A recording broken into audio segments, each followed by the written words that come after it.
إن هذا القرآن يهدي للتي هي أقوم.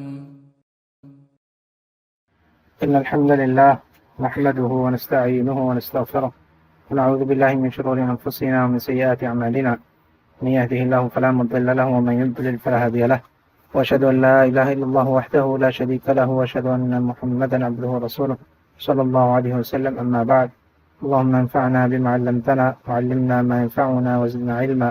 رب اشرح لي صدري ويسر لي أمري واحلل عقدة من لساني يفقهوا قولي. سبحانك لا علم لنا إلا ما علمتنا إنك أنت العليم الحكيم. أما بعد، فأعوذ بالله من الشيطان الرجيم. وآمنوا بما أنزلت مصدقا لما معكم ولا تكونوا أول كافر به ولا تشتروا بآياتي ثمنا قليلا وإياي فاتقون. گزشتہ دروس میں ہم سورۃ البقرہ کی آیت نمبر 40 اس کو پڑھ چکے.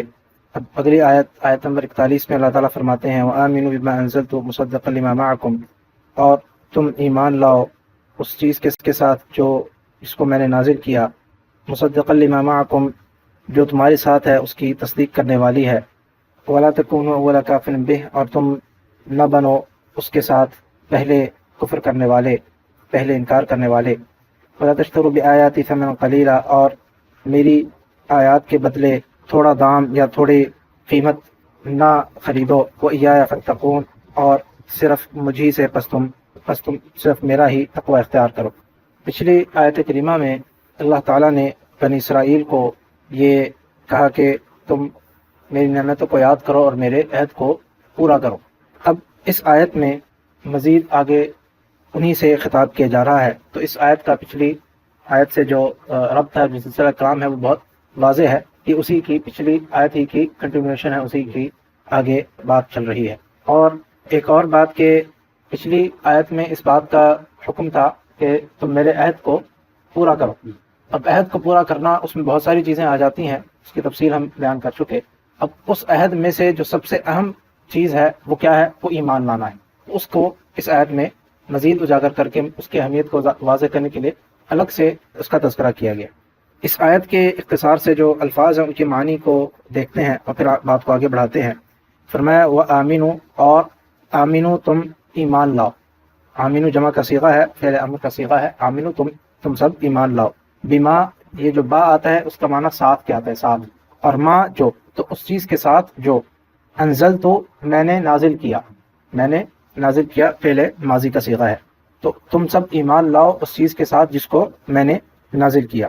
مصدقہ، تصدیق کرنے والی، اس حال میں کہ وہ یہ مصدقہ، اس کو عربی گرامر کے اعتبار سے جو جملے کی ترکیب ہوتی ہے اس میں اس کو حال کہا جاتا ہے. حال معنی کیا ہے؟ یعنی آسان لفظوں میں کہ اس حال میں، کہ اس کی جب ترجمہ کرتے ہیں تو کہ اس حال میں، یعنی کہ جس چیز کو میں نے نازل کیا ہے اس کی کیفیت کیا، اس کی حالت کیا ہے. تو اس حال میں وہ ایسی ہے کہ جو مصدقہ، وہ تصدیق کرنے والی ہے. مصدقہ مصدقاً تصدیق کرنے والی. یہ مصدق یہ بھی اسی طرح کا لفظ ہے جس طرح کا ہم نے تکذیب کا لفظ پڑھا تھا. تکذیب کا الٹ تصدیق. جیسے وہاں پہ بھی ہم نے ذکر کیا تھا کہ ایک ہے تکذیب، ایک ہے کذب. ایک ہے جھوٹ بولنا اور ایک ہے جھٹلانا. جھوٹ بولنا تو یعنی کہ جو ادا کرنے والا وہ جھوٹ بولتا ہے، وہ غلط بیانی کرتا ہے. جھٹلانا دوسرے کو جھوٹا کہنا. جھٹلانے کا معنی یہ ہوتا ہے کہ دوسرے کو کہنا کہ تم جھوٹے ہو. تو یہاں پہ تصدیق کا بھی وہی بات ہے.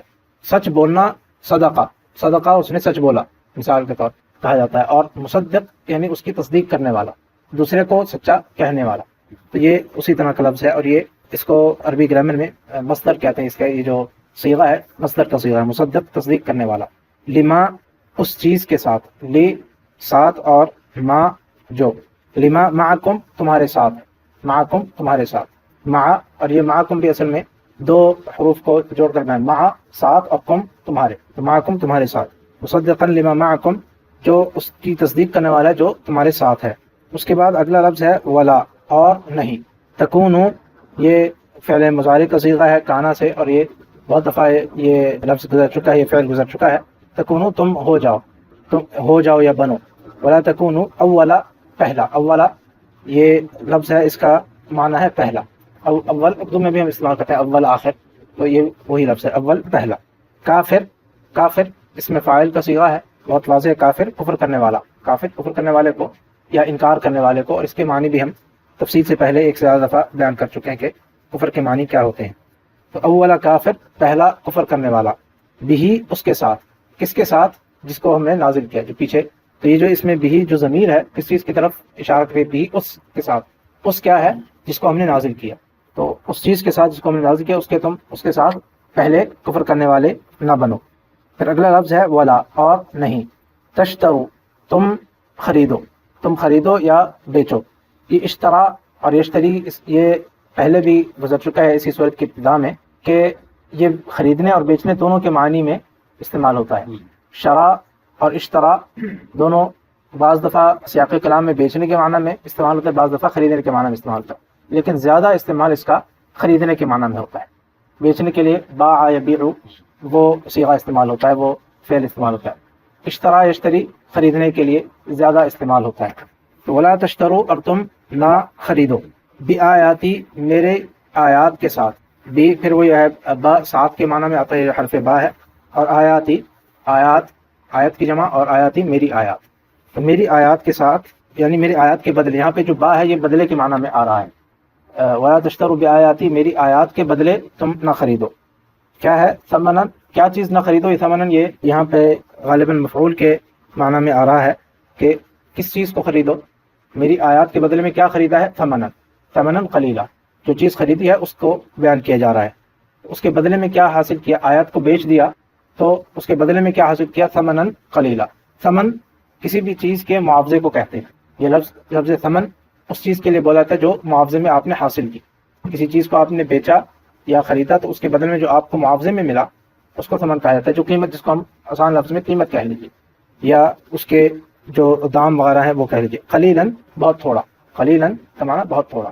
ولا تشتروا بآیاتی ثمنا قلیلا، اس ٹکڑے کا معنی پھر یہ بنا کہ میری آیات کے بدلے تھوڑا جو قیمت ہے وہ حاصل نہ کرو، جو کچھ تم کرتے ہو وہ بہت تھوڑا ہے، اس کو یعنی چند داموں کے بدلے، چند پیسوں کے بدلے یا تھوڑی سی چیز کے بدلے میں میری آیات کو مت بیچو، یہ اس کا تقریباً مفہوم ہے۔ وَإِيَّايَ، اور مجھ ہی سے، فَاتَّقُونَ، پس تم ڈرو یا تقوی اختیار کرو۔ یہ وَإِيَّايَ فَاتَّقُونَ اس کی جو ترکیب ہے الفاظ کی وہی ہے جو پچھلی آیت کے آخر میں آیا تھا، وَإِيَّايَ فَارْهَبُونَ، وہی چیز ایگزیکٹ وہی انداز ہے، صرف وہاں پہ فَارْهَبُونَ تھا، یہاں پہ فَاتَّقُونَ ہے۔ اس کا معنی کیا ہے؟ ایایا، اور یہ بھی ہم پہلے ذکر کر چکے ہیں، ایایا یا ایاکا یا ایاہم یا اس طرح کے جو ضمیر ہے وہ جب شروع میں آتی ہے تو اس میں خصوصیت کا معنی پایا جاتا ہے، یعنی کہ صرف میرے ہی سے۔ تو یہ جو صرف میرے ہی سے کا معنی ہے وہ اس سے، اس تقدیم و تاخیر سے پیدا ہوتا ہے۔ وہ ایایا فاتقون، صرف میرے ہی سے پس تم تقوی اختیار کرو، میرا ہی تقوی اختیار کرو۔ اور تقوی کے جو معنی ہیں وہ شاید ہم پہلے بھی ذکر کر چکے، تقا یتقی یا اتقا یتقی سے یہ لفظ نکلا ہے، اس کے معنی ہوتے ہیں اپنے آپ کو بچانا۔ وقا، یہ وقایا سے لفظ نکلا ہے، وقایت اردو میں بھی ہم لفظ استعمال کرتے ہیں بعض دفعہ۔ وقایت کہتے ہیں کسی چیز سے اپنے آپ کا بچاؤ کرنا، اپنے آپ کو بچا لینا، اپنے آپ کو محفوظ کر لینا، یہ جس کو ہم انگلش میں کہتے ہیں prevention is better than cure. تو پریونشن کیا ہے؟ وہ وقایت ہے کہ اپنے آپ کو بچا لو پہلے سے۔ تو یہ اس کے بنیادی معنی ہوتے ہیں۔ تو تقویٰ کا جب بھی تذکرہ آتا ہے قرآن کریم میں یا شریعت کے اصطلاح میں تو اس کا معنی یہ ہوتا ہے کہ اپنے آپ کو اللہ کے عذاب سے بچا لو، وہ ایسے کام کرو یا ایسی چیز کرو کہ جس کی وجہ سے تم اپنے آپ کو اللہ کے عذاب سے دور کر لو، بچا لو۔ پریونشن، وہی پریونشن کے معنی ہے، اپنے آپ کو پریونٹ کر لو کہ تم عذاب میں مبتلا نہ ہو۔ اور وہ کیا چیز ہے، کس طرح سے عذاب سے بچ سکتے ہیں؟ اس کا آسان لفظوں میں جو تشریح ہے وہ کیا ہے؟ اللہ کی اطاعت کرو اور نافرمانی سے بچو، مختصر اس کا جو ہے۔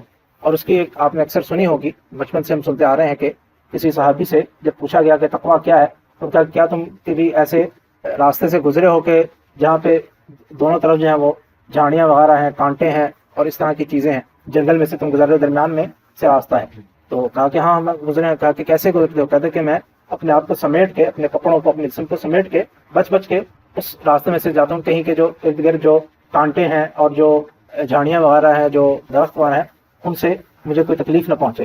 کہا کہ یہ تقویٰ ہے، وہی کہ نافرمانی سے بچے اور اطاعت کو اختیار کرتے ہوئے سیدھے راستے پر چل جاؤ۔ اسی سے انسان، یہی ایک ذریعہ ہے، ایک واحد طریقہ ہے اپنے آپ کو اللہ کے عذاب سے بچانے کا، یہی معنی تقویٰ کے ہیں۔ تو بنیادی تقوی کے معنی کیا ہوئے خلاصہ؟ کہ اپنے آپ کو اللہ کے عذاب سے بچا لیں، ایسے کام کرنا جس سے آپ اپنے آپ کو محفوظ کر لیں۔ یہ اس آیت کے جو مختلف الفاظ تھے ان کے، مختصر معنی تھے۔ اب آئیے اس کی تشریح کی طرف چلتے ہیں۔ تو پہلی بات کہ جیسے کہ ہم نے ابتدا میں ذکر کیا کہ پچھلی آیت میں اللہ تعالیٰ نے عمومی جنرل بات کی تھی کہ میرے عہد کو پورا کرو۔ اب اس عہد میں سے جو سب سے اہم چیز تھی اس کو الگ سے بیان کیا۔ تو یہ جو اس آیت میں بیان کیا جا رہا ہے وہ آمنوا بما انزلت، اور جو میں نے نازل کیا ہے اس پر تم ایمان لاؤ، یہ بھی اس عہد میں شامل ہے، لیکن الگ سے کیوں ذکر کیا؟ اس کی اہمیت کو ظاہر کرنے کے لیے، واضح کرنے کے لیے کہ خاص طور پر اس چیز کو پورا کر، میرے تمام عہدوں کو پورا کرو، جتنے عہد ہیں ساروں کو پورا کرو، لیکن خاص طور پر یہ چیز لازمی ہے، یہ سب سے اس میں سے اہم ہے کہ یہ اس کو تم پورا کرو۔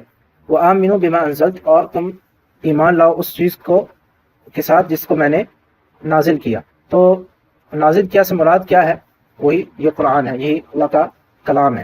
اور اگرچہ نبی کریم صلی اللہ علیہ وسلم کی جو احادیث ہیں وہ بھی بما انزلت میں شامل ہیں، یہ بھی ہم پہلے ذکر کر چکے کہ جب بھی اللہ تعالیٰ کہتے ہیں کہ میں نے نازل کیا تو احادیث بھی ایک طرح سے نازل کردہ ہی ہیں، ان کے معنی نازل کرتا ہے، اگرچہ الفاظ وہ نبی کریم صلی اللہ علیہ وسلم کے ہیں تو وہ بھی اس میں شامل ہوتا ہے۔ لیکن عام طور پر جب بھی کہا جاتا ہے بما انزلت تو زیادہ بنیادی طور پر قرآن کریم ہی سے مراد دیا جاتا ہے۔ تو وہ آمنوا بما انزلت جس کو میں نے نازل کیا اس پر ایمان لاؤ، مصدقا لما معکم۔ بعض نے یہاں پر یہ بھی کہا کہ میرے نبی پر ایمان لاؤ، تو نبی پر ایمان لانا قرآن پر ایمان لانا بات ایک ہی ہے، تو مفہوم ایک ہی بنتا ہے۔ فرمایا مصدقا لما معکم، وہ جو میں نے نازل کیا ہے اس کی کیفیت کیا ہے؟ اس کی کیفیت بیان کی جا رہی ہے۔ یہ جو قرآن ہے یہ وہ ایسا ہے کہ جو تصدیق کرنے والا ہے اس کی جو تمہارے ساتھ ہے، جو تمہارے پاس ہے۔ اب تمہارے پاس سے مراد کیا ہے؟ تورات و انجیل ہے۔ تمہارے پاس جو تورات و انجیل ہے یہ اس کی تصدیق کرنے والا ہے، یہ جو میں نے نازل کی ہے تو اس کی تصدیق کرتی ہے، یہ کتاب اس کی تصدیق کرنے والے، یہ کلام اس کی تصدیق کرتی ہے۔ اب تصدیق کس طرح سے کرتی ہے؟ اس کے مختلف پہلو ہو سکتے ہیں۔ اس کی تصدیق کرنے والا، تصدیق سے مراد کیا ہے، کیسے تصدیق کرتی ہے؟ اس میں مختلف علماء نے مختلف باتیں بیان کی ہیں۔ ایک اس کا پہلو یہ ہے کہ اس کی تصدیق کرتی ہے کہ وہ یہ قرآن یہ بتاتا ہے کہ یہ جو تورات تھی یہ بھی اللہ کا کلام تھا، یہ اللہ نے نازل کیا ہے۔ انجیل کو اللہ نے نازل کیا ہے، موسیٰ علیہ السلام کو اللہ نے مبعوث کیا، عیسیٰ علیہ السلام کو اللہ نے مبعوث کیا، تو ان کی تصدیق کرتا ہے کہ ہاں وہ دین جو تھا وہ بھی درست دین تھا جب اپنی اصلی حالت میں تھا، اب نہیں، اب تحریف شدہ ہو چکا، لیکن جب اپنی اصلی حالت میں تھا تو اللہ کا دین تھا۔